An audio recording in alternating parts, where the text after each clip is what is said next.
Good morning. The committee, subcommittee on crime and government surveillance is called to order. Without objection, the chair is authorized to declare a recess at any time. We welcome everyone to today's hearing on organized crime. Without objection, I'm going to, even though he may not come, Mr. Correa will be permitted to participate in today's hearing for the purpose of questioning witnesses and will receive 5 minutes for that purpose. I thank our Democrat colleagues for working with us to get started at 9 this morning. I now recognize the gentlewoman from Florida to lead us in the Pledge of Allegiance, Ms. Lee. Allegiance to the flag of the United States of America and to the republic for which it stands, one nation under God, indivisible, with liberty and justice for all. Thank you. I now recognize myself for an opening statement. I'm pleased to be here at the subcommittee hearing this morning. The business before us today is a hearing titled Protecting Consumers and Businesses Confronting Organized Retail Crime. Organized retail crime is a growing threat to our retailers and their employees, our law enforcement, and our communities. The crisis is not going away. In fact, it is on the rise. In fact, we held a hearing on this very topic a little more than 2 years ago. Today, we will have the opportunity to see how the crisis has evolved.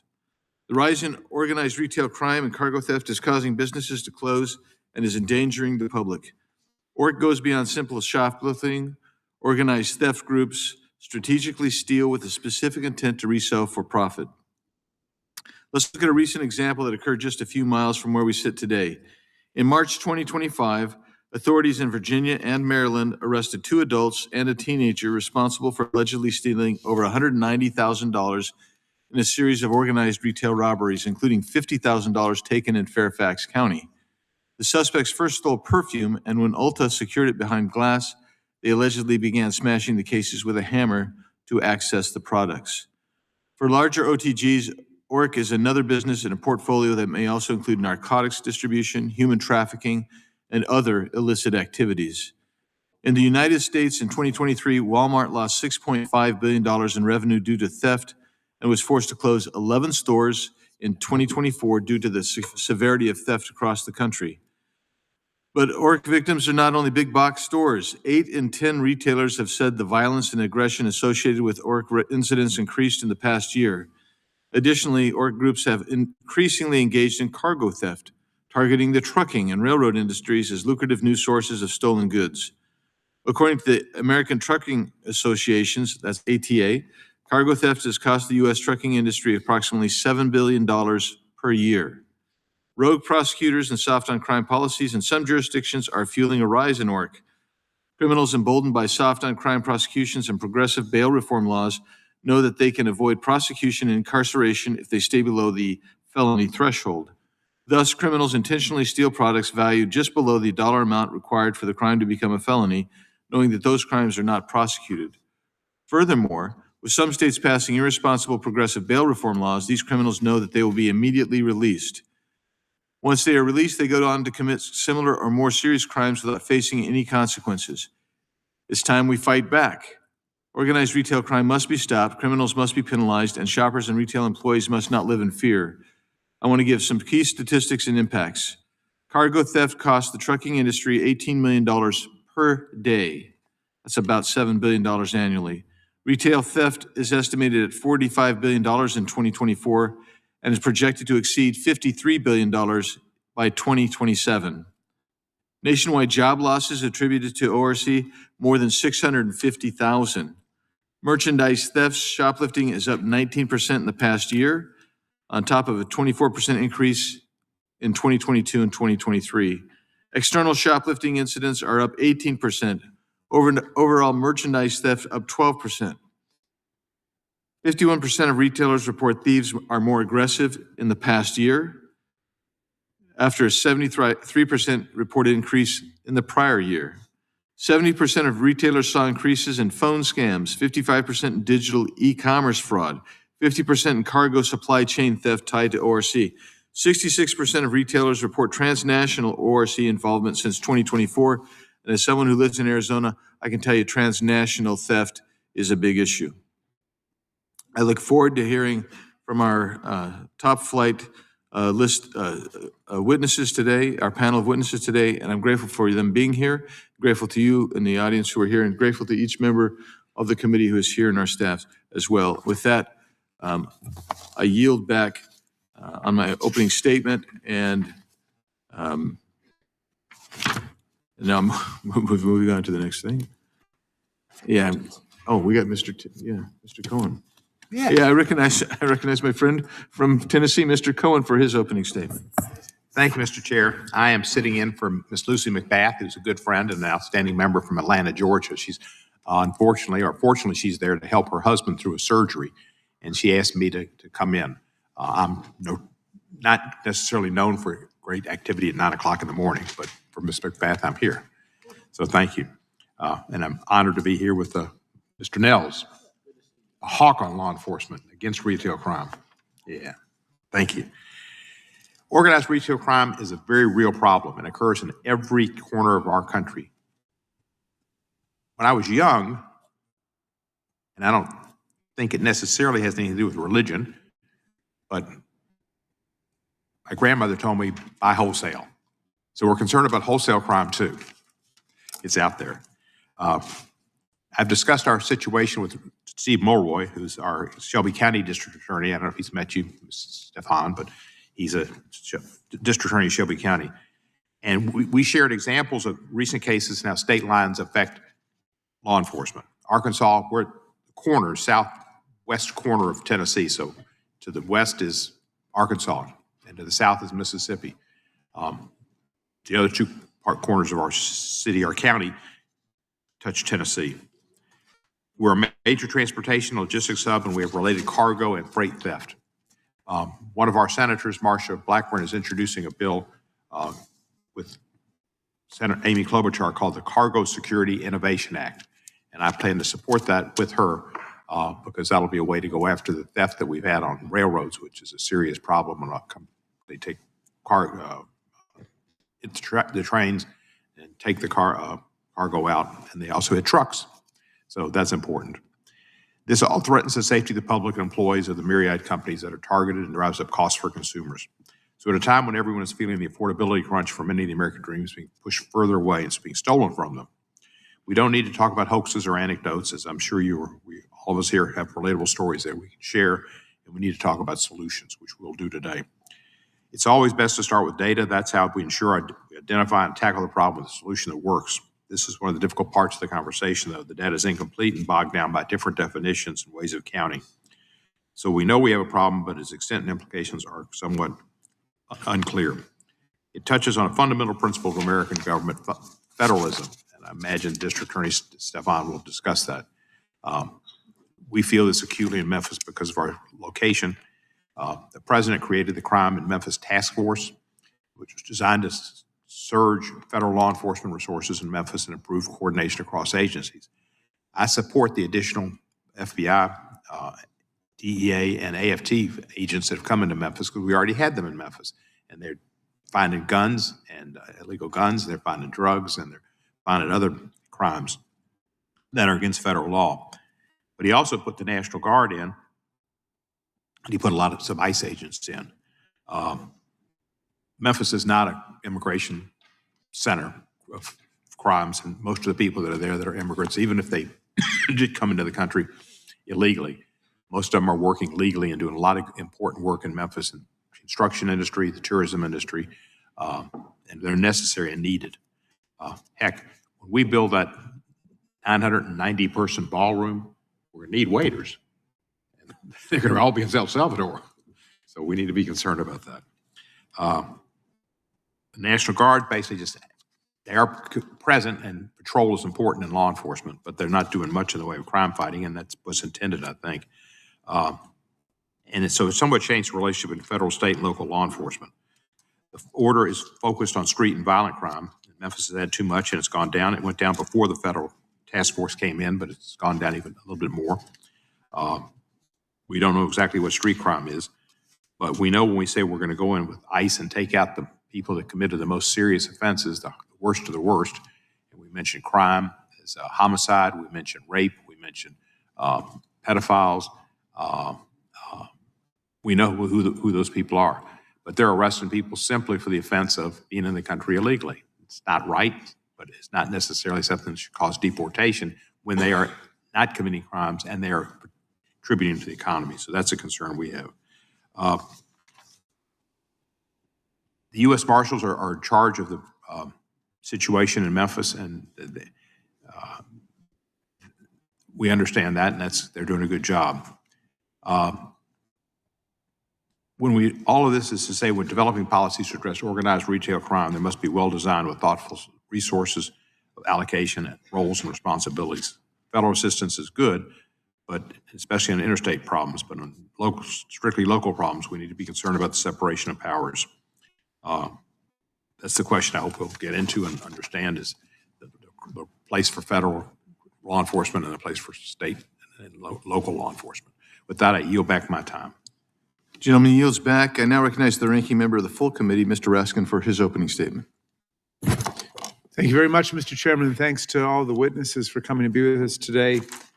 In recent years, retailers have emphasized that organized retail crime has become a significant threat both to public safety and to the retail economy, threatening the viability of businesses like cargo brokers, shippers, big box stores, and online marketplaces, as well as the physical safety of people who work at these different businesses. Although we lack one clear definition of organized retail crime, we know what the essential problem is now: continuing criminal enterprises that operate in a coordinated way to commit large-scale theft of merchandise for resale or to defraud retailers and convert the proceeds into cash or cryptocurrency. This is not petty shoplifting by middle school students. It's a multi-billion-dollar industry that evolves and adapts almost daily to the latest technological trends, security improvements, and modified business operations.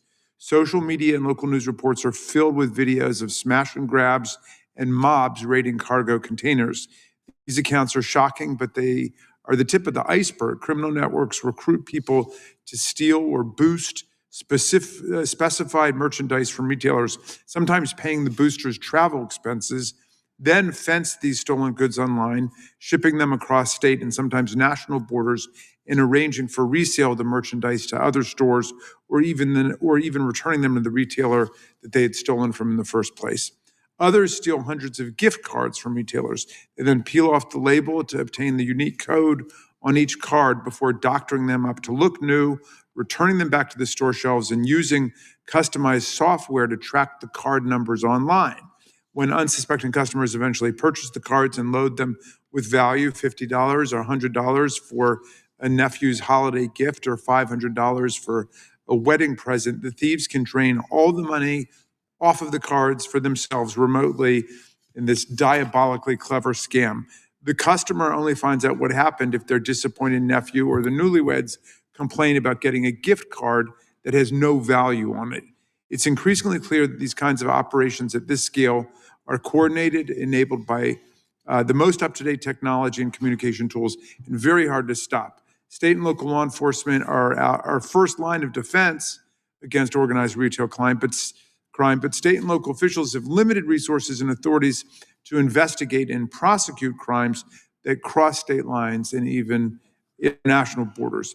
In recent years, federal agencies have taken some interest in confronting this problem, but federal prosecutors tend to focus their own limited resources on the largest and most brazen schemes especially those involving theft of large amounts of cargo or thefts involving losses in tens of thousands of dollars. Many organized retail theft schemes are too complex for state prosecutors and too modest for federal prosecutors, creating a growing enforcement gap.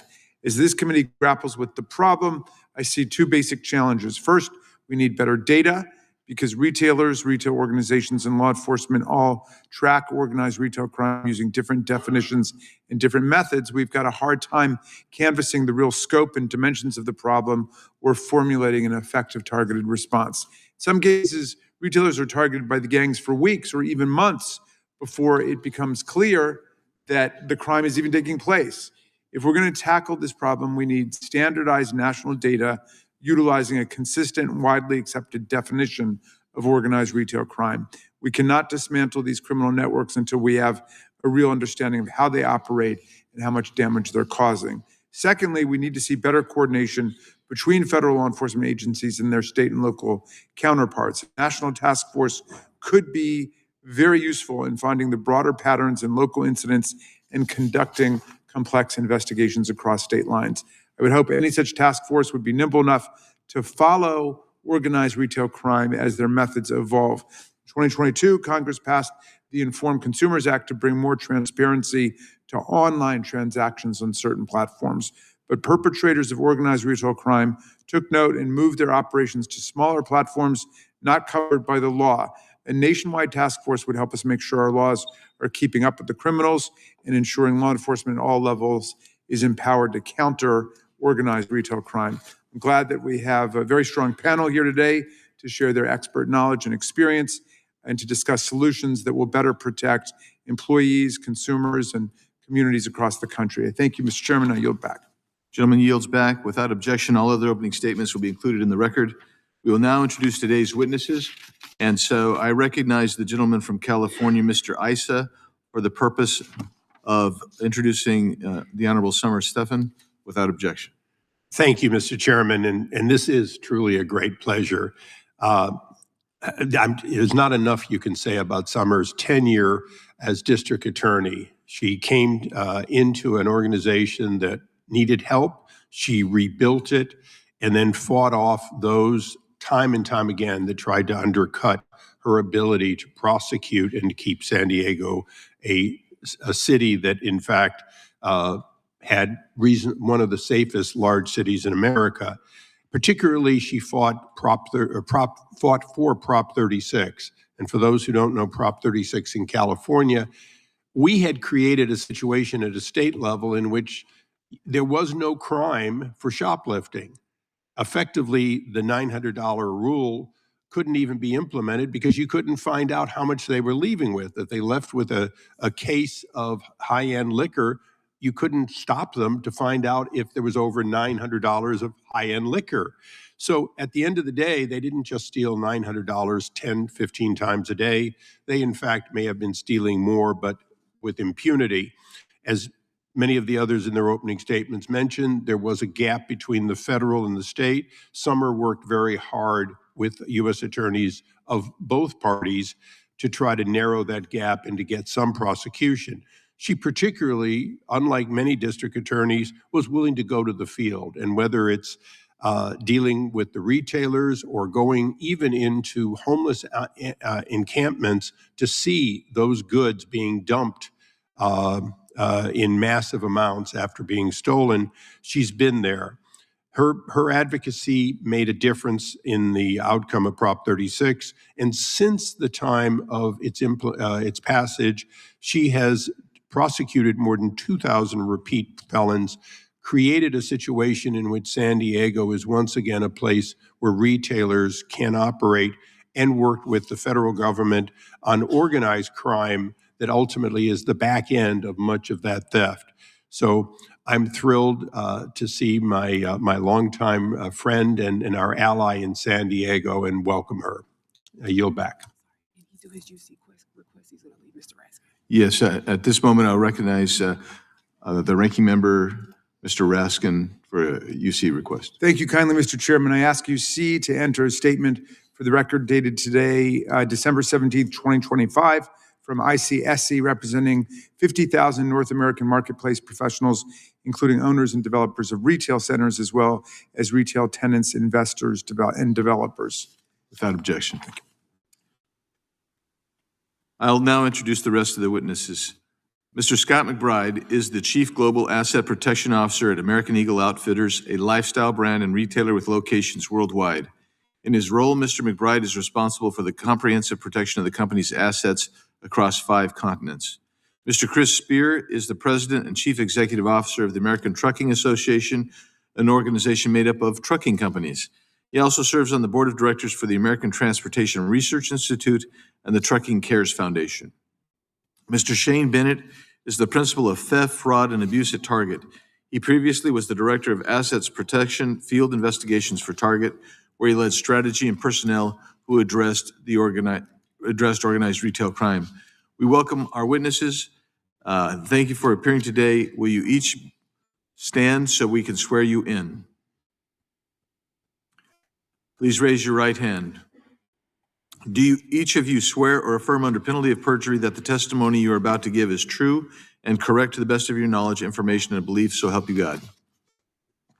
Let the record reflect the witnesses have answered in the affirmative. You may be seated. Thank you. I want you to know that your written testimony will be entered into the record in its entirety. Accordingly, we're asking you to summarize your testimony in 5 minutes. And if you get close, you'll hear this at first. And then if you get really long, you'll hear a whack with a gavel to remind you that time has expired. And I'll try to remind each of you to turn on your microphone when you speak. But we'll now recognize Mr. Bennett for his 5-minute opening statement. Chairman Biggs, Ranking Member Cohen, and esteemed members of the subcommittee, thank you for the opportunity to address the committee today on a very pressing issue. My name is Shane Bennett, and I have nearly 40 years of experience in assets protection and fraud prevention. Currently, I lead retail crime strategy for Target Corporation's fraud and abuse team focused on large-scale organized retail crime, or ORC. Target is a great American company with more than 400,000 team members and 2,000 stores, all here in the U.S. Over my career, I've worked in stores, in the field as an ORC investigator, and in my current role in fraud and abuse. I have witnessed firsthand how dangerous and highly coordinated ORC has become and the impact it has had on both consumers and businesses. This isn't about the casual shoplifter. Organized retail crime is far more advanced. No single state or retailer can see the full picture. Retail crime enterprises deliberately operate across jurisdictions to evade detection and prosecution. This makes it very difficult for state and local agencies to investigate their activities without the help of federal partners. The Combating Organized Retail Crime Act, or CORCA, would help bridge that gap. The impact on consumers, your constituents, is significant. These criminal enterprises contribute to lower product availability on shelves, increase safety risks for both our team members and guests, and disrupt supply chains, and ultimately fuels widespread financial fraud, which funds criminal activities impacting our communities. More recently, gift card scams have surged, and I'm certain that many of your constituents have been or know a victim. The Department of Homeland Security estimated more than $1 billion in fraud losses over the past 2 years. And a 2022 AARP study found that 1 out of every 3 Americans have either experienced gift card fraud themselves or know someone who has. This issue becomes even more urgent during the holiday season when gift card purchases spike as people turn to them as easy last-minute gifts. Although there are several fraud vectors involving gift cards targeting consumers and businesses, one example is gift card tampering. Criminals steal inactive gift cards off of retail shelves, tamper with the card by copying the activation data, then reseal them before putting them back on store shelves. Once an unsuspecting shopper loads money onto that card at checkout, fraudsters use sophisticated methods to detect the balance and drain the funds. Ultimately, profits funding criminal organizations. At Target, we've built a multi-layered prevention model to combat this fraud. This includes real-time analytics, increased training and education for our team members, and an industry-leading innovation like our decoupled gift card technology. This helps prevent fraud activation and protects our guests and your constituents from being targeted by criminals. Retailers cannot combat gift card fraud alone. We work closely with partners through the Gift Card Fraud Prevention Alliance, educating consumers, sharing data, and identifying interstate trends. Additionally, our partnerships with federal agencies are essential. For example, Target and industry partners coordinate with federal law enforcement through Project Red Hook, an initiative with Homeland Security investigations. This collaboration traces illicit financial flows, identifies transnational fraud networks, and disrupts organized retail crime operations that span multiple states. In the past 2 years, there have been 232 arrests with asset seizures totaling approximately $8 million. This partnership shows that we can dismantle criminal groups. The Combating Organized Retail Crime Act would strengthen and expand the model by providing tools needed to disrupt the sophisticated criminal networks and protect consumers. Target, along with the entire retail community, strongly supports CORCA, urges Congress to pass this bipartisan legislation quickly. Thank you for your leadership on this issue, and I look forward to your questions. Thank you, and we appreciate your testimony. Now I recognize District Attorney Stephan for her 5-minute opening statement. Thank you, Chairman Biggs, Ranking Member Cohen, and Ranking Member Raskin, members of the subcommittee, for this opportunity to speak before you. I am before you as a 35-year prosecutor. For the record, that's longer than I've been alive, not a prosecutor. And I rose through the ranks to become the elected district attorney for San Diego County. For perspective, San Diego County is the 5th largest county in the United States. I have the honor of serving 3.3 million people that call San Diego home. I'm also the chairwoman of the National District Attorneys Association, one of the oldest prosecutor associations in the nation. A few years ago, we saw that organized retail theft was not what it used to be, that it was highly organized, highly sophisticated, and to keep up with it, we needed to get organized. So I formed within my office an organized retail theft task force and worked with our police departments on combating this crime. With that, we've had great success. I believe that we may be the office that has prosecuted more organized retail theft. In 3 years, we brought 336 defendants who were responsible for organized retail theft to justice, with losses to stores of $3,208,000.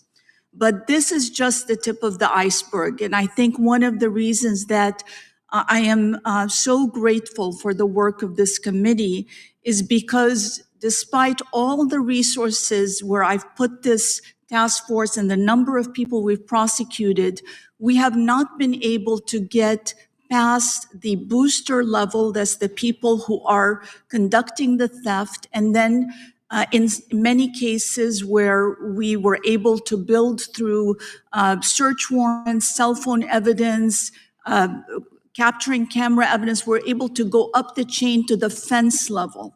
But we recognize very quickly that we cannot get through as a county prosecutor to the level of the organized criminals that are pulling the strings and that are responsible for reselling the products or shipping them overseas to never be found again. I'm going to give you an example of a case that we did recently that I think really illustrates this point. We had a very sophisticated heist at a chain jewelry store. They targeted Rolex watches. And within a couple of days, as we were putting the case together, we were able to make some arrests and discovered that the Rolex watches were all already shipped overseas. But I think what really made me more passionate about the fact that this needs to be a whole nation effort is because we discovered that the same crew was also responsible for the same type of thing in the state of Washington.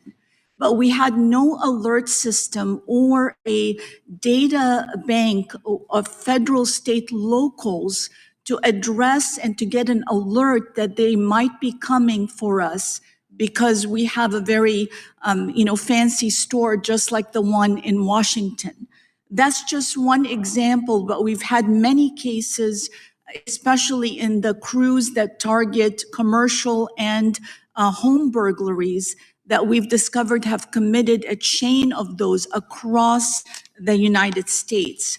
And when we got them, we were able to get the group, but we were not able to recover the product nor to get up to the chain, the international and national chain that's involved. I also want to tell you that another thing about being on the ground is that this is such a victim-centered crime. When we prosecuted the Ulta store $700,000 heist, looking in the eyes of those young workers that expected to have a safe place to work and found out that they couldn't even look at the thieves because they would look at them like, what are you looking at? You can't do anything about it. That really made it clear that we need a national data bank so that we can really go after this sophisticated crime, these criminals, and protect our employees and our community. Thank you very much for this opportunity. Thank you. And now we recognize Mr. Spear for his 5 minutes of testimony. Chairman Biggs, Congressman Cohen, and subcommittee members, thank you for the opportunity to testify about the rapid rise in cargo theft and the threat that it poses to our economy as well as our national security. For over 90 years, the American Trucking Association has represented an industry that now employs 8.4 million of the hardest working men and women in the country. Today, these Americans are on the front lines of an escalating crisis, and they need backup from Congress. Brazen thieves are robbing our industry to the tune of $18 million a day. Motor carriers not only have to replace stolen products, but shoulder higher insurance premiums and invest in new security measures. These added expenses put jobs and businesses at risk. And those elevated costs for fleets are felt by consumers at the store. Plainly, there is a direct connection to rampant cargo theft and what Americans are paying at grocery stores. Across the supply chain, cargo theft is estimated to cost up to $35 billion annually. This is money that belongs in consumers' wallets, not criminals' pockets. There are two categories of cargo theft: straight theft and strategic theft. Straight theft has been around since trucks have been on the road a century ago. It involves the physical theft of cargo from a distribution center or the back of a truck. Crews will stalk tractor trailers and strike when they are stopped at a rest area or even a traffic light, putting truck drivers and other essential supply chain workers directly in harm's way. In Arizona, police recently arrested several individuals who had stolen 6 figures worth of energy drinks. They were later linked to a $3 million heist of electronics. In Georgia, 4 men were recently convicted for multiple thefts of electronics, copper, and apparel totaling more than $1.7 million across the entire Southeast. These incidents are happening in every state and in every district. In contrast, strategic theft involves the use of advanced cyber tactics to trick shippers, brokers, and carriers to divert and hand over their loads. This high-tech form of cargo theft has become a digital renaissance for thieves, surging 1,500% since 2021. Over 90% of fleets are small businesses operating 10 trucks or fewer, yet they are forced to compete in an arms race, trying to match the formidable technological capabilities of sophisticated criminals who are often based overseas. The transnational aspect of cargo theft also makes it a national security issue. Proceeds from stolen goods finance other criminal activities, including drug trafficking, organized crime, and even potentially terrorism. Just one example, a shipment of high-end refrigerators was stolen from one of our Memphis, Tennessee members in St. Louis The local police filed a report, but declined to investigate further. Several months later, the ATF stumbled across the refrigerators when they raided a warehouse. They were being stuffed with U.S. drug profits before being sent back across the southern border. What the local police dismissed as a simple insurance matter turned out to be a pivotal piece of a Mexican cartel's operation. Trucking is interstate by nature, which means the thieves targeting the cargo we haul are interstate as well. State and local law enforcement often lack the resources and the jurisdiction to adequately investigate cross-border crimes. This is clearly a federal responsibility. Only the U.S. government is equipped with the capability and the constitutional authority to pursue criminals across state and international lines. For these reasons, ATA strongly supports the enactment of the Combating Organized Retail and Crime Act. This legislation would provide law enforcement with the tools and enhanced legal frameworks to combat this highly complex national and international threat. Rather than ignoring what our economy needs, CORCA would centralize data and coordination, federal, state, local, and industry, and proactively unravel schemes orchestrated by transnational crimes. The theft of cargo is a nationwide problem, and it requires a national solution. By bringing the fight to organized theft groups, CORCA would help safeguard Americans who work in our supply chain, and it would protect national security. Thank you, and I look forward to answering your questions. Thank you. Next, Chair next recognizes Mr. McBride for his 5 minutes opening statement. Chairman Biggs, Congressman Cohen, and esteemed members of the committee, thank you for the opportunity to address the critical issue of organized retail crime. ORC is not new. What is new is the veracity, sophistication, frequency, and geographic reach that has escalated dramatically in the last 5 years. These criminal networks exploit the internet and encrypted messaging apps to recruit thieves, coordinate consolidation of stolen goods, and liquidate them through illicit online marketplaces or black market sites. They even exfiltrate stolen products out of the country. Simultaneously, retailers have invested in new technologies and provided clear insights to the scope of these thefts, timestamping video evidence, pinpointing locations of the missing items, and enhanced collaboration with law enforcement. Despite our efforts, the problem continues to grow. ORC is far more than simple shoplifting. It represents a sophisticated criminal network and enterprises perpetrating massive thefts and escalating violence against our associates and customers. These groups cross jurisdictional lines to avoid prosecution, deploy professional-style tactics to fuel their nefarious operations, include reverse logistics, illicit liquidation, financial crimes, and recruitment. They repeatedly victimize retail stores of all sizes, from the mall to the strip center to the big box and Main Street, and from home improvement to grocery to apparel and sporting goods. They interrupt the normal shopping experience for our customers, demoralize our associates, and disrupt our supply chains. The rise in retail theft and violence is highlighted in the NRF's annual Impact of Violence and Theft report. This year's data reveals that retailers have experienced a 19% increase in merchandise thefts over the past year, compounding on the reported 24% increase from 22 and 23. And on violence, 51% of retailers report thieves are more aggressive this year than the following 73, and in addition to the 73% increase from last year. In-store theft is only one aspect of organized retail crime. Groups have become more sophisticated in both method and tactic.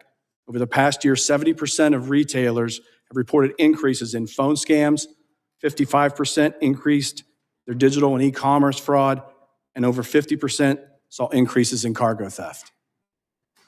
Criminal groups utilize military-style tactics, counter-surveillance to commit cargo thefts on railroads, complex deception tactics to obtain gift cards, and cyber criminals' activities to steal freight across the supply chain. Consider one of my most recent cases where Homeland Security investigations worked alongside state and local police to investigate and interdict a consolidation and exfiltration scheme. Stolen apparel was being prepared to be packed into Sealand container destined to cross the Texas border into Mexico. With the assistance of corporate investigators, HSI recovered approximately 2,000 pairs of American Eagle jeans, retail value of $100,000, inside of nearly $2 million in other apparel. RFID research revealed my items were stolen from 35 stores across 13 states within the past 4 weeks of that time. The group was tied to a group out of Houston and Katy, Texas, that had linked to transnational criminal organizations in Mexico. Another example is when a further example was when 20 stolen vehicles arrived with more than 40 individuals suddenly converging on a suburban mall, armed with implements of destruction ranging from tire irons to firearms that endanger customers and threaten staff to commit theft. This was a coordinated attack with premeditated malice and a determination to plunder and escape. The stolen items were not necessities. This group operated under the direction of a larger entity, with means to mobilize and monetize their illicit gains. In conclusion, the Combating Organized Retail Crime Act, CORCA, is an essential missing layer. It would establish a cargo theft and retail crime coordination center, bringing together federal, state, and local law enforcement with private sector experts to share vital information. As a professional dedicated to protecting consumers and associates, I implore all members of Congress to work together to ensure the Combating Organized Retail Act urgently becomes law. Thank you for providing me this opportunity to testify. I look forward to answering your questions. Thank you. And I recognize myself now to enter a UC. We have a letter from the National Association of Convenience Stores about this issue and about this topic. So I'll admit that into the record without objection.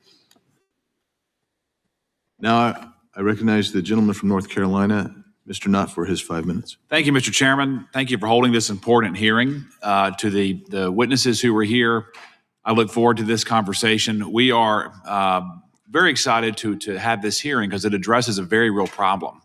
It addresses just one more area of American life that organized crime is really striking at the heart. And when you step back and look at the effect of organized crime for a variety of reasons, including unchecked migration from people all over the world coming to this country, some of whom are coming with bad intent. You look at weak law enforcement policies, anti-law enforcement policies. You look at former drug dealers are now cartel operatives. You look at former welfare cheats are now international fraudsters.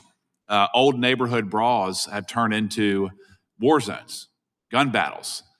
You look at local gangs are now being replaced with international crime syndicates.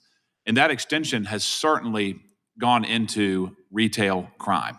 Many of you have mentioned that already. And in my experience in law enforcement, of all of those particular types of crime, most Americans are least familiar with organized retail crime, even though organized retail crime affects arguably every single American the most. By some estimates I've seen that the direct cost for organized retail theft is over $100 billion a year in this country. It's growing. The indirect costs are many multiples higher than that. And in regards to my observations as a former prosecutor, often when you observed a petty crime, an individual crime, it was one spoke in a much larger wheel. And to that extent, Ms. Stephan, I want to start with you. A lot of people who are questioning this bill have a fear that it is going to take away local law enforcement's ability to fight this crime. As a former federal prosecutor, I used to work with local law enforcement to attack crime.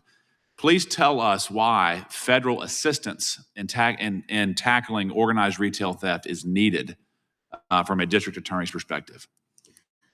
Thank you for that question. Absolutely, there's a role for state prosecutors, like I've talked about, but there's a role for federal prosecutors. One great example of how you can split and conquer and make your community safe is an elder justice task force where we were able to take a real action against these scammers that are going after our elderly. We could only, again, get to the people that were showing up at the doorstep of our elderly and prosecute them. But by teaming up in a task force that included the U.S. Attorney, we were able, the federal government was able to do a RICO action. You know what that is? Sure. Has a lot of power to bring the higher-ups of these terrible scammers that are abusing our seniors. I envision the same thing for retail theft. Organized retail crime does not stop at your jurisdictional boundary, does it? None at all. And in regards to the crimes I mentioned, gangs, drugs, violent criminals, fraudsters, there is a federal forum for those criminals. Absolutely. It's a And logical extension. Why would we not have a federal forum for organized retail thieves? these criminals travel across county lines and state lines and international lines. So the only way that you can defeat a big monster like that is to come together and leverage our individual power set to take care of our communities. So it's safe to say it would be a partnership, not a replacement from the federal law enforcement. Absolutely. I don't plan on being replaced. Right. I hope, yes, ma'am. Mr. McBride, I want to talk to you briefly. You talked about the levels of sophistication of these international crime syndicates. Can you describe who these people are and what type of mechanisms they utilize to further their criminal activity? Thank you for the question, Congressman. I cannot speak to exactly who they are. That is more of a question for HSI and a law enforcement agency, but have ties or In your information experience, on what that. have you But in observed? my experience, we know that exfiltration schemes, and we're getting a clearer and clearer picture because of data that we are able to collect on our own product that is showing there is a highly sophisticated levels of roles and responsibilities within these organizations. Some people do not leave the state. They commit the crime, but they are working for someone that is outside the state or even outside the country who might be a shot caller that is developing this mechanism and is employing, and I say that loosely as a term, employing them to do these crimes at different levels for different jobs, whether it's the boosting, the muling of moving the product, cleaning it and consolidating it, reshipping it to a central location, and then the exfiltration. And it's safe to say this is not just an interstate issue, it's an international issue. It is. Transnational polycriminal organizations are the ones that are really calling the shots here. Gentleman's time has expired. Thank you. Yield back. Thank you, Mr. Chairman. Thank you. Chair now recognizes the gentleman from Tennessee, Mr. Cohen. Thank you, sir. I want to follow up on Mr. Knott's question. I'm going to start with Director, District Attorney Stephan, Darrell Ice's friend. Does this deter if his car theft devices, does that help your situation? They can't get into the cars with his devices on them, can they? Well, innovations like that have been very helpful in auto theft. That's So Darrell's correct. fighting crime. Pardon me? Darrell's fighting crime as we speak. As you speak, right. Let me ask you, Mr. McBride couldn't give us any names. Mr. Knott wanted some names. I'd like some, who are we talking about? The drugs we know it's El Chapo and Pablo Escobar and blah, blah, blah. Who is it in this situation? Who are the big names? Do we get any of them ever? Well, we know some names, yes. We know that, for example, when it comes to these, what I talked about, the commercial burglaries and the home burglary crews, those we've been able to identify to a group that is abusing what's called an ESTA visa that's coming from a variety of countries. And they're coming in and then getting replaced, and another group comes in and just follows through with what they've been doing. So that has been identified. Can you tell us the names? I mean, are they big crime syndicates, or are they just crime? Well, I think it's big crime because it's affecting a lot of people, victims in my community. I go by what the federal government is what does the designations, and I know that the FBI has designated them as a cross-national, transnational crime group. San Diego's different than Memphis and Kansas City. You're on the international border. Yes. Are cities in the interior of the United States getting the same type of crimes? Are they people from outside the country that are doing this predominantly? I've seen some bobbing heads in the crowd. You bob too? From the people that we've captured in these commercial and residential burglary crews, they have hit multiple states. And so I don't think that they're traveling from state to state very easily. I can't tell you if they're in your state, but we've had cases where they have Arizona, they've got state of Washington, they've got Colorado. We've had several of the sophisticated crews that have come across multiple countries. And how do we know? It's when we arrest them and we download their phones using a proper search warrant, we're able to track their communication, their movements. They usually rent cars in different locations and start over. So this is very sophisticated. It's not like the fentanyl where I can tell you exactly where it's coming from and who's producing it. It's much more distributed, but I think my answer to you would be this, that without a database, we are not going to be able to connect the dots. And that's in the Corga bill that there would be. Exactly. And in the Corga bill, section 17, numerals 6, it talks specifically about that part of what it's going to uncover is connections with intersections with other criminal activity, like potentially elder scams, like human trafficking. I've only got about a minute left. Let me ask you this, and if anybody else can answer me too. What I'm trying, and I don't know if I know the names anyway, but it's just like, is there an Al Capone out there? Is there some big criminal type that's in charge of this whole deal? Not that I know of, but what I do know is we haven't done enough to get the answer, and we won't get the answer without a task force. Congressman, I can only speak to following our product, and our product is being exfiltrated across the Texas border into Mexico. Our product is being interdicted in the port of Long Beach, headed for Colombia, South America. We've also been involved in investigations with HSI on container shipments out of the port of New Jersey. So those products are being loaded onto a container. That container is being manifested to leave the country, and all of the product in it is stolen from multiple retailers, mine included, inside of those containers. We've recovered many of them. Some have slipped through and not been able to be stopped. So from a transnational perspective, there are kingpins out there. I do not know their names. I'm not privy to that law enforcement side.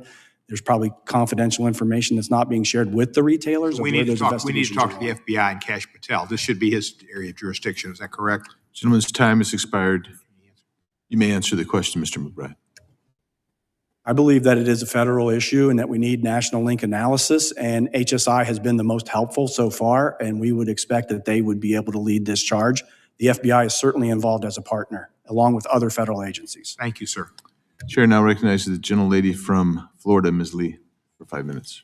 Thank you, Mr. Chairman, for holding this important hearing, and thank you to all of our witnesses for being here with us today. You have highlighted something that is so important for us in Congress to recognize, and that is that the threat of organized retail crime has grown exponentially, and today we are seeing such sophisticated schemes involving fraud, impersonation, and also cyber-related tactics, and that necessitates, in many ways, a federal coordinated response.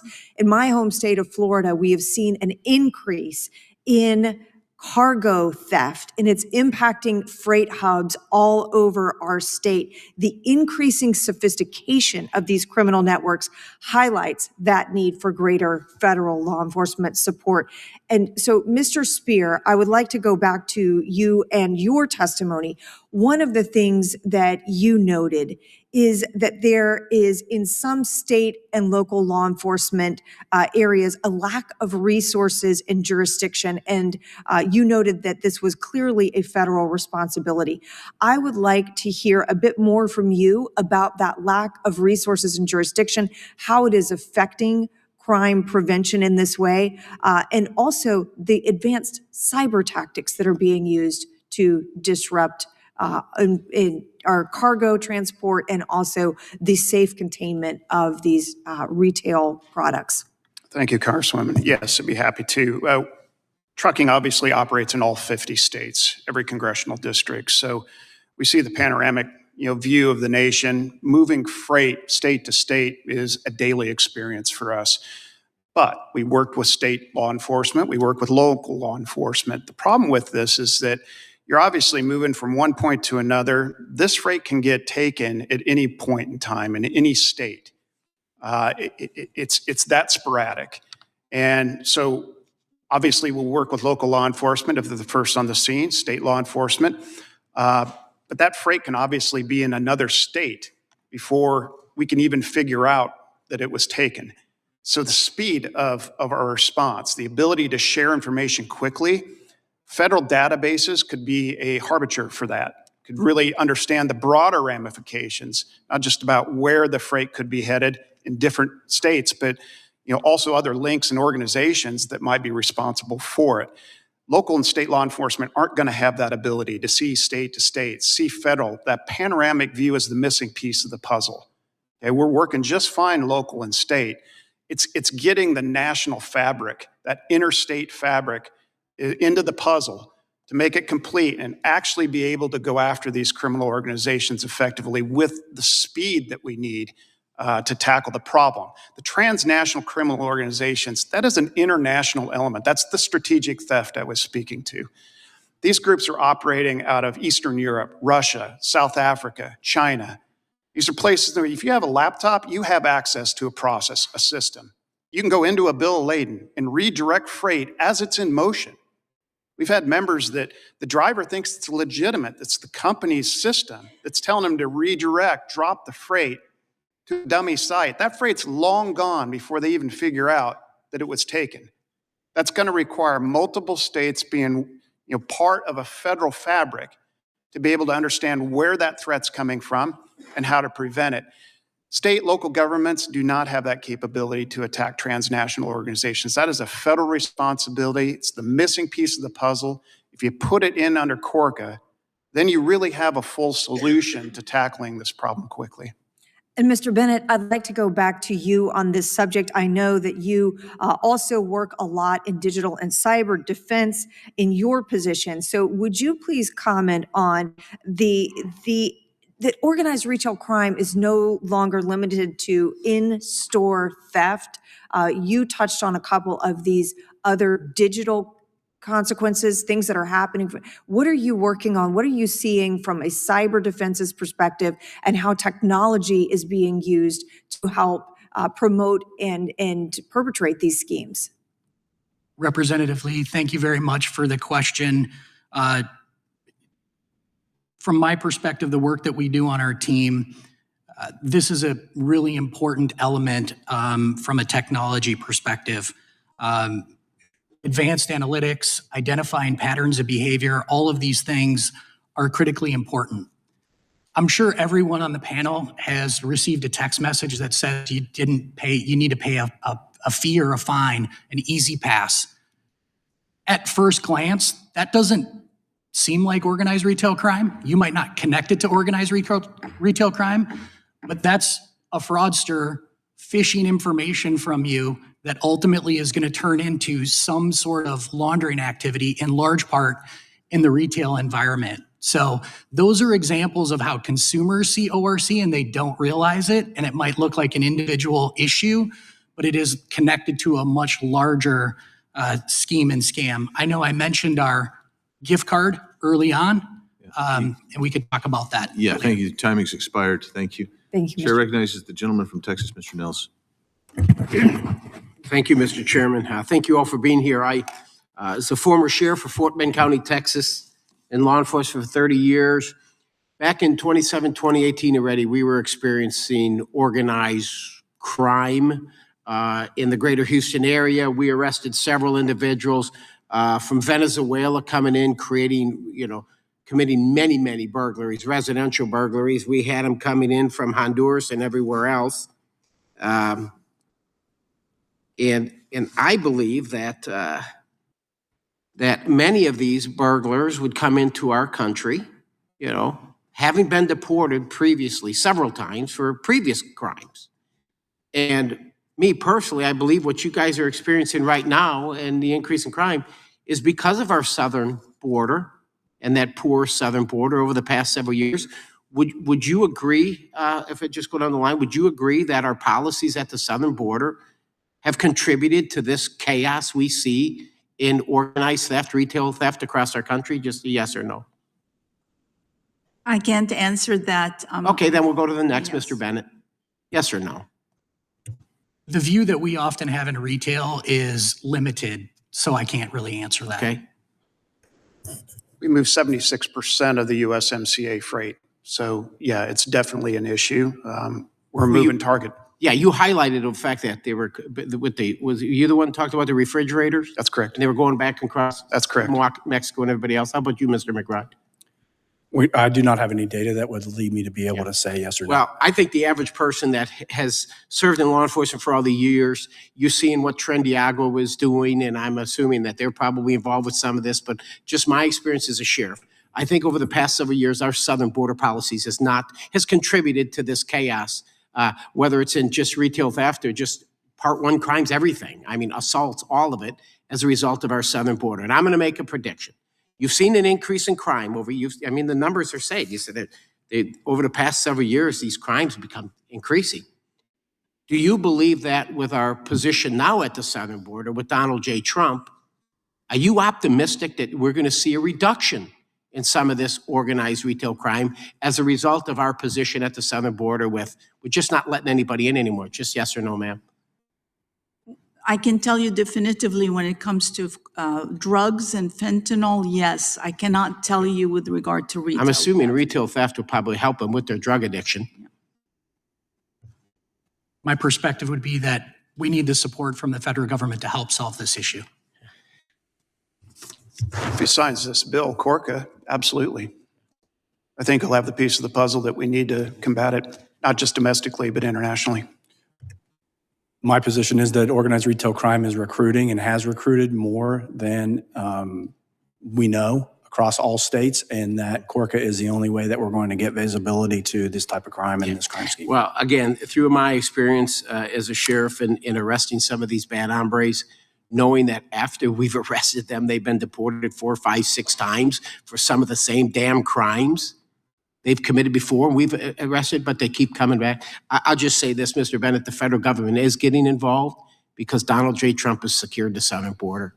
He's secured the southern border. So the way you reduce, all of this recidivism is keep them out of our country, right? Keep them out. And I think I support the idea of a task force, by the way, Mr. Chairman. I think it's a great idea, but I believe that we're going to come back, maybe have a hearing in another year or so, and I think you're going to have a better attitude about this because I think that the southern border is a serious, serious issue. And now that it's been solved by keeping the bad hombres out, help is on its way is what I'm saying. I yield back. Gentleman yields back. I recognize the gentleman from Wisconsin, Mr. Tiffany. Thank you, Mr. Chairman. Mr. Bennett, the leading home improvement retailer in the Midwest, they gave me an example of theft that's happened in their stores. Does this sound plausible? The numbers are really staggering. 2022, husband and wife teams steal over $33,000 worth of goods. They've stolen $500,000 from other retailers. 19 different teams of Romani suspects. Some people refer to them as gypsies. Across the Midwest, stealing electrical breakers, $165,000. 2024, 8 different suspects committing theft via credit card to the tune of $224,000 at 46 locations. A total of 107 individual police reports. Only 3 have been arrested. 2025, 209 separate instances of rental equipment theft, 128 different stores, $350,000 loss. Is this plausible? Representative Tiffany, thank you for the question. I'm not familiar with all of those cases, obviously, at a partner retailer, but certainly it is plausible. I mean, $165,000 of electrical breakers? What the heck are they doing with them? Well, I can speak to my space here in fraud. I can tell you that there are numbers of consumers that are victimized. I've worked cases where we've had 38, victims from 38 different states all linked to one investigation. So these sort of complex, structured activities are certainly plausible. Mr. Spear, I'm going to follow up on Mr. Nell's questioning here. So you think about the southern border. I mean, doesn't it make sense if we are being diligent as a federal government on our southern border about who's coming in and out of the country, that some of these bad actors are transnational? Is that correct? That is correct. And the best way to access this is oftentimes the southern border, correct? It's a contributing factor. Doesn't it just make sense then that by securing the southern border for this particular issue, that it's going to be helpful? There's no question about that. I think the southern border is certainly an element to it, but it's a very complex problem. It's not just the southern border. It's legit, no doubt. But this is happening electronically. The strategic theft that I spoke about, that's the 1,500% rise since 2021. So again, if you have a laptop, you can access it. And a lot of these groups want to fly under the radar. I mean, I understand Congressman Cohen's question about names. I wouldn't focus on names. I'd focus on numbers. This is vast volume of freight being stolen electronically and redirected, and a lot of it's getting shipped out of the country. So this goes way beyond hit and run type of theft, the straight theft that we have seen in over 100 years with trucks. This is very complex, digitally driven renaissance. This is really sophisticated stuff, and a lot of it's being handled out of Eastern Europe. I was just over a meeting with the European Parliament, educating them on the problem in their backyard, and they were oblivious. They had absolutely no idea that a lot of the theft that is occurring here in the United States is originating in their backyard. And there needs to be an element, a federal element that coordinates that. States, localities do not coordinate with Interpol. That is a federal responsibility between DHS, DOJ, and DOT. Bringing them into the puzzle, completing that fabric, and being able to coordinate the broader implication beyond the southern border is really what we're looking for. So you're talking about all elements need to work together. All elements. Right? Because Mr. Cohen, Mr. Raskin commented about this is not your average shoplifter. So there are some prosecutors that are going to have to up their game, right? And I'm not referring to you. Mr. Ice gave a glowing review of the work that you've done, District Attorney. But isn't it correct that prosecutors need to do their job also? Is that correct? Absolutely. I think it's just all the pieces have to work. Nobody's trying to take jurisdiction from the others. It's just fulfilling those parts and pieces. Sharing information is step one. You've got to be able to understand beyond one state where the cargo is moving. Is it the origin where it originated? Is it in motion, or is it the destination? That could canvass multiple states. Who do you file it with? Where does it go? That depository is really needed. I'm going to get one final question in for Mr. McBride. Which state policies targeting organized crime, in your opinion, have been effective? What state policies have been effective? Gentleman's time's expired, but you may answer, Mr. McBride. Yes, Congressman. So thank you for the question. And there are multiple states that have enacted organized retail crime laws, and those are being very, very effective within those states. The challenge is we need that national level link analysis and coordination center to be able to tie those together. Thank you. Gentleman's time has expired. I now recognize the gentleman from Alabama, Mr. Moore, for his 5 minutes. Hey, thank you, Mr. Chairman. Mr. McBride, have there been changes in the types of merchandise targeted by criminals in ORC? So every single retailer, thank you for the question, Congressman. Every single retailer has a key set of products that are being targeted by the organized retail crime groups. In my case, it is denim. It is jeans from American Eagle Outfitters. It is the highly lucrative, most expensive item that we sell on a regular basis. Other retailers have their own products that are being targeted. There were some photographs in the hearing room earlier of those products that are being recovered on a daily basis from law enforcement agencies at the local, state levels all over the country.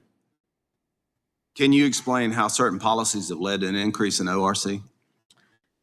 So in the post-COVID era, you feel that? Yeah, in the post-COVID era, the organized retail crime groups took the time to retool, and they have used the internet encrypted apps to recruit known associates. They've used leverage techniques and social engineering to gain the upper hand on on folks on citizens within the United States to do the dirty work at the lowest levels.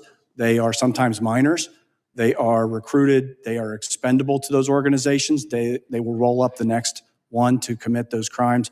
They have a multi-level organized set of command structure that they use to boost, move, consolidate, clean, because they'll remove tickets, they'll remove sensor anti-theft devices, they will throw away any GPS trackers that we insert inside this cargo to try to be able to get eyes on the movements, and then they will exfiltrate that product out of the country. Are the jeans being lifted off the shelves, or how's that happening when you say they're coming into the Correct. stores themselves? Correct, Congressman. So in the retail stores, they are being boosted by what we call boosters, right? They come in and commit mass thefts.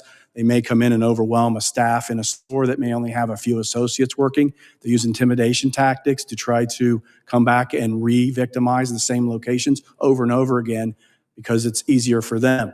We are also experiencing cargo theft. We have some of our shipments interdicted. We have, as my fellow witness stated, trucks that are broken into at truck stops, at red lights, in the mall parking lot. They will be removed. Mr. Spear, I remember like we were in the trucking business growing up, and I was in New York one night. We were in the sleeper asleep, and the truck started shaking. And all of a sudden we go back, and they've cut the lock, and they're stealing out the back of the truck. But now it sounds like it's almost, and it's a technological advantage for the criminal element, right? So how do they reroute this? Is that something they're doing with the GPS system, or how are they sending these trucks?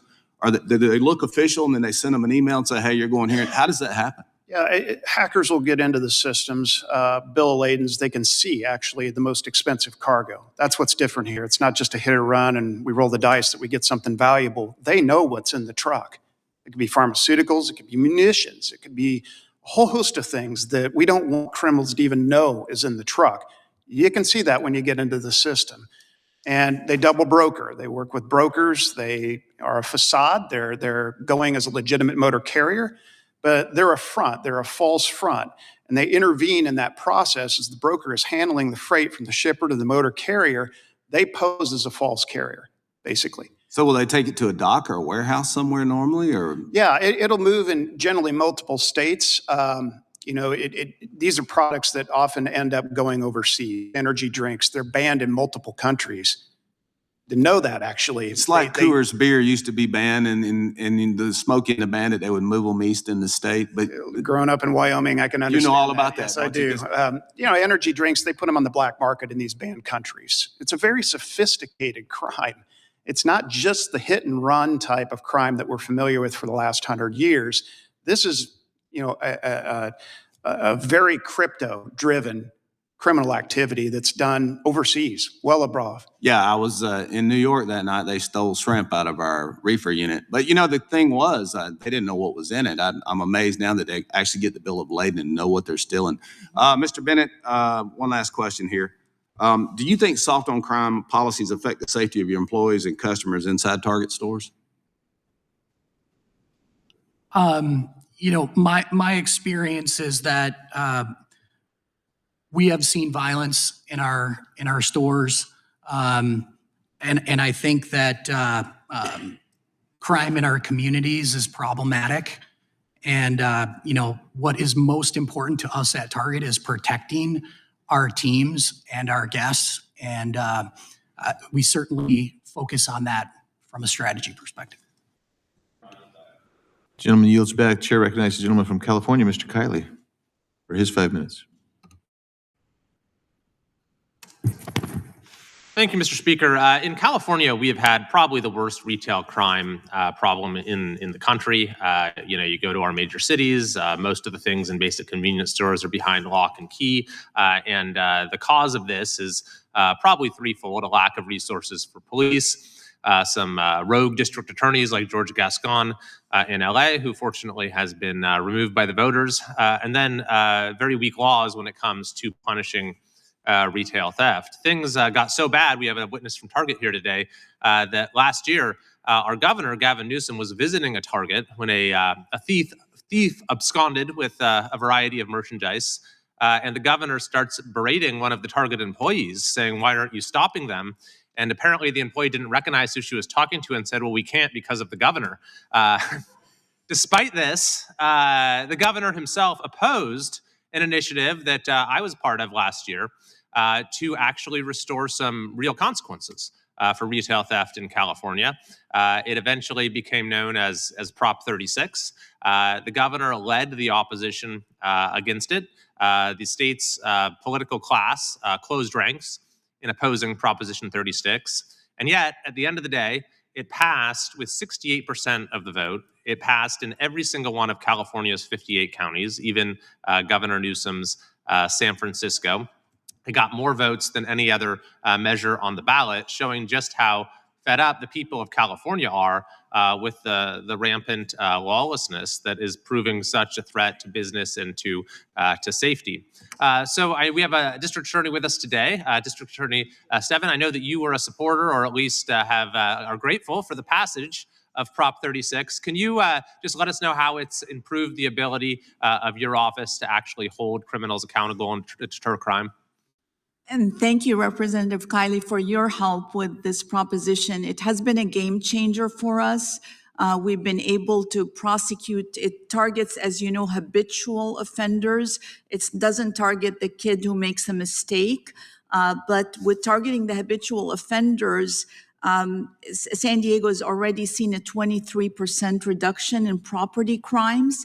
It still doesn't get to that high level organized criminals that we need this legislation, the Corca legislation for, but it certainly has given us the tools to act. And of course, something that I worked on for a whole year alongside you and other leaders. That's right. The DA's Association really led the charge on that. So thank you for all of your work on it and for what you're doing now. And we certainly need these measures at the federal level to supplement those new consequences. Just out of curiosity, if you could have your wish as to any other changes that we could work for in California to make your office better able to protect the people of San Diego, anything come to mind? Well, for now, my wish is for the Corca bill that the National DA's Association supports and I support. I think that we don't know what we don't know. And by having a database, you will learn information, connect the dots, and be able to go after organized crime. There's really no other way to do it. Great. Well, thanks very much. And we have made crime illegal again, as we say now in California with this initiative. We still have a long way to go, but we've seen a real improvement in no small part because of dedicated prosecutors like yourselves. Thanks very much. I yield back. Will you yield to Mr. Knott for? I'd be happy to, yes. I love it. Thank you, Mr. Kiley. I want to be sure we're clarifying something here. There's a lot of talk about names, organizations, and so forth. And in my experience as a prosecutor, you have a local incident like a drug seizure. Then you have a repeat local incident, the same seizure, the same person. There's a search warrant of a device or a car, and international contacts are discovered. You go up the chain and you realize this is part of a much larger operation. It's not every stop, it's not every seizure. But when you uncover an international organization with a more sophisticated wheel, you have a forum in federal law enforcement to hand that case over to. That's where I receive the cases. And we're talking about whether it's drugs, whether it's firearms, whether it's human trafficking, there is a forum when those incidents occur. There's not that forum for retail theft. And the retail theft is occurring over and over and over with impunity. I just wanted to clarify that. Is that consistent with what you've experienced, Madam DA? That's absolutely the right description. So we have that. We have a forum for fentanyl where we handle some cases. The feds handle international cases. We have it for scams. We have it for gang violence. We do not have it for something that is ripping off the places that are the heartbeat of America, small businesses and large businesses. That's right. And it's literally, one more point, Mr. Chairman. It's literally, I would get a notebook of a case summary that said this started local and now it's clearly international. And then I would work with local law enforcement to prosecute that case. You can't do that with retail theft. We need to fix that. That's right. Thank you, Mr. Naughton. Those are great points. Appreciate them. And so I recognize myself for 5 minutes. So this kind of reminds me of the pre-1972-ish idea in America that there was no such thing as the mafia, if you remember that. hard to believe, but we went into the 70s. The movie The Godfather was required to remove the term Cosa Nostra or mafia from it by Joe Colombo, who was the head of the New York crime families, one of the 5 families. And so this kind of reminds me of that because none of us know who the kingpin is. We know that it involves international manipulation, and we know and suspect that, in my opinion, I suspect that you also have some south of the border cartel activity as well directing this, because I live in Arizona and we see evidence of this. So this is a big thing that's happening, and it's spreading and it's growing. And even though I'm certain that south of the border cartels are involved, I'm also just as certain that there are other international kingpins that we have got to reach out that are in China, Asia, Russia, and Europe. So I just want to report that not too many months ago, I took a tour of my local Walmart, big super Walmart place, you know. I've been to the Target too, but I didn't take the tour there. But I just, I've been to Target too. So, and what did we find is they said, come, let us show you the aisle from which we've had to take really decisive action, because it is the aisle from which most of our stuff was getting ripped off. It is the Lego aisle. Everything's, that's hard to believe, but nonetheless, they were stealing it, and they were doing it exactly what you were saying. They're ripping off a whole, like what you were describing with jeans. Somebody's coming in, they're boosting a whole bunch, getting it out there, overwhelming the staff, and moving it on some marketplace, extraneous marketplace. So there's a definite need to resolve some of this issue. I'm going to ask you a question in a second, Mr. Spear, but I want to say that one of the things that has to happen at the federal level, besides this national law that you're looking for, which is CORCA, is you're going to have the feds have got to do southbound operations on the border. We do northbound operations endlessly, and we send people back, and that's why you're seeing the slowdown. But we don't do southbound operations very often, and that dearth, that void, allows truckloads of various items to go south of the border without ever being detected, because we just don't have the personnel nor the strategy to interdict going south. So southbound operations is going to have to step up if we're going to really close this thing down. Mr. Spear, I wanted to ask you a question with regard to your testimony on page 10 of your testimony. I'm trying to figure out your tables 8 and tables 9. I want you to explain those to us. And then I also want to talk about the large trucking companies versus the smaller or 10 units below trucking companies, because I'm wondering is there a distinction? Are the big companies sharing the ripoffs as much as the smaller companies are? Yeah, if you look at page 10 of the written testimony, table 8, table 9, table 8 is centered on motor carriers. So these are actual trucking companies that are moving the product. And these are the states where we're witnessing the most activity year over year. So as you can see, there's a lot of states in here that are ports.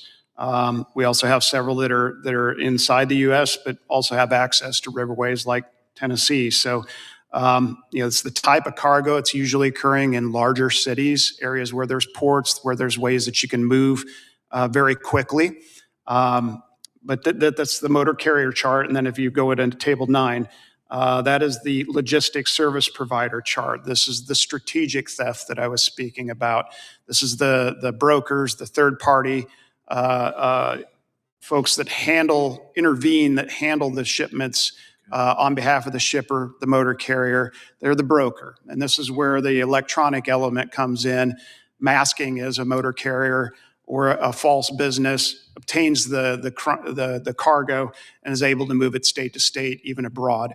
This is where we're seeing the 1,500% surge since 2021. This is the escalating type of crime that's not just southern border, it's around the world. And the access through a laptop is the catalyst for doing that. So if you look at these states, you're also seeing a pretty similar pattern to what you see for motor carriers. But this is where we're really seeing the surge of cargo theft.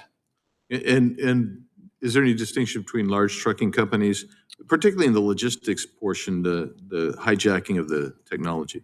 Yeah, I mean, some of our largest members have experienced it in various ways, and they have more interaction with other modes.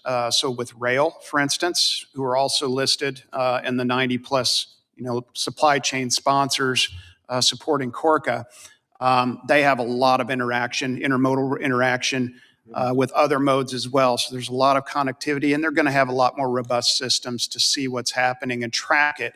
They also have a lot more technology in the trucks as well as the trailers to track that cargo. If you get down to 10 trucks or less operations, they're not going to have the wherewithal to combat this, let alone the ability to, who do I call? Do I call it where the cargo originated, where it's headed, or where the crime occurred? Who do I call beyond state and local law enforcement? There's no centerpiece to coordinate that. There's no sharing, there's no understanding. That's the missing piece of the puzzle that I think will bring in more capability for the 10 trucks or less businesses. And we don't want to see those folks go under. They're very important to local communities. They're doing the hard work day to day. They're just as important as the largest members of ATA. So, and obviously that's a direct interaction too with truck drivers. We really do care about their safety as well. So being able to train up and have that capability, we want that to happen across all members, large and small. So giving them that capability, I think would be a huge step up, and we believe Corca does that. Thank you. And I appreciate each member of our panel and your testimony and your statement that is written and incorporated into the record. We appreciate it. This is an important topic to us. And as I spoke to, I think all of you beforehand, this is necessary before you can even begin to move or mark up the bill. So we've been called to votes, but I'm going to yield about 30 seconds max to my friend from North Carolina who's just itching to ask another question. So, Mr. Spear, just briefly, is there anything we can do besides the criminal enforcement to assist in protecting the marketplace from these sophisticated scams? Yeah, I think the enhanced enforcement, federal, state, local, and working with us, we have to invest in this. We've got to train our employees just as much. That's all important. It's multiple pieces at the same time. What's missing is the federal.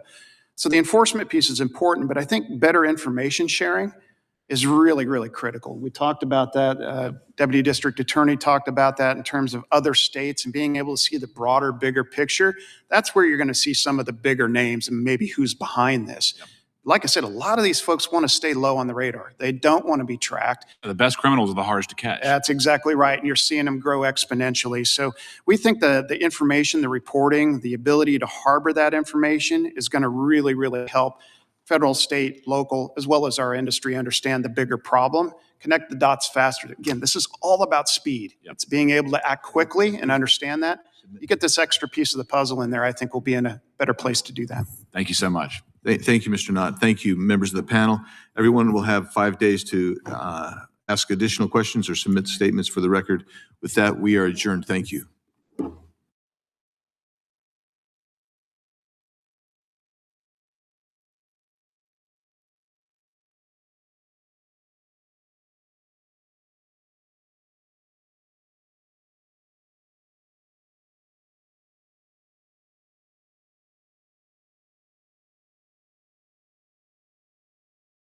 To the ocean, yeah, let's go outside.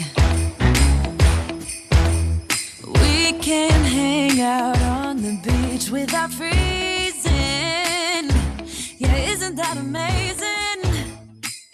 In Christmas times, we'll be chilling and having a good time. Doesn't matter if the snow is falling.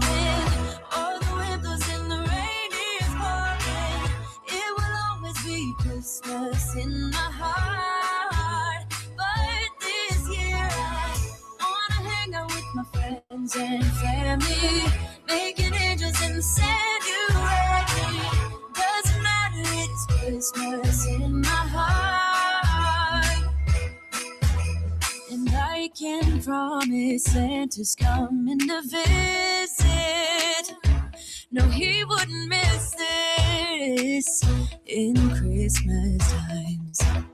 Oh.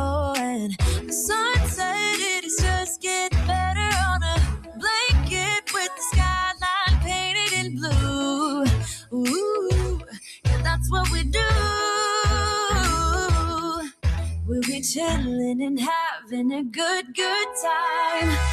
Doesn't matter if the snow is falling or the wind blows and the rain is pouring. It will always be Christmas in my heart. But this year I wanna hang out with my friends and family, making angels in the Sanctuary. Doesn't matter, it's Christmas in my heart. Here we go.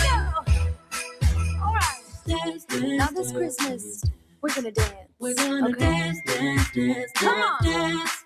We're gonna dance, dance, have a good time. Dance, dance, all night long. We're gonna dance, dance, and have a good time. I think Santa's gonna come and join us in this song. Doesn't matter if the snow is falling or the wind blows and the rain is pouring.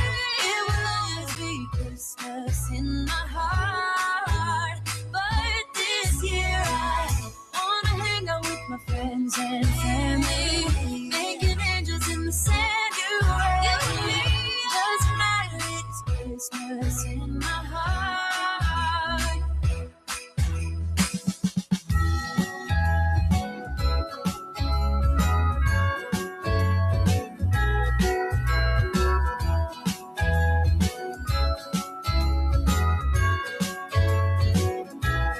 Jingle bells ringing in my ear. Jingle bell, a sound that's oh so dear. Frosty the snowman is all around town. Watch out for reindeers are falling down. We stay up waiting for Santa tonight. He climbs down the chimney at the speed of light, while we're dancing around the Christmas tree, hugging and kissing just you and me. Carolers are singing outside our door, lovely songs we all heard before, as they walk from house to house to wish us all a Merry Christmas Day. Oh, a Merry Christmas Day. Oh, we're chasing snowflakes as they're falling down, and follow Rudolph all across the town. Play there with me under the mistletoe, while Santa's busy saying ho, ho, ho. We're feeling jolly, eating Christmas cake, and then we go skating on the frozen lake, saying hi to every friendly face, and later we warm up by the fireplace. Carolers are singing outside our door, lovely songs we all heard before, as they walk from house to house to wish us all a Merry Christmas Day. Merry Christmas Day. A Merry Christmas Day.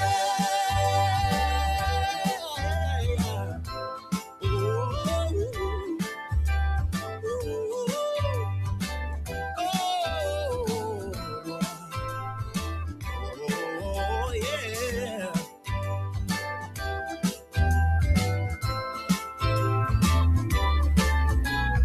Carolers are singing out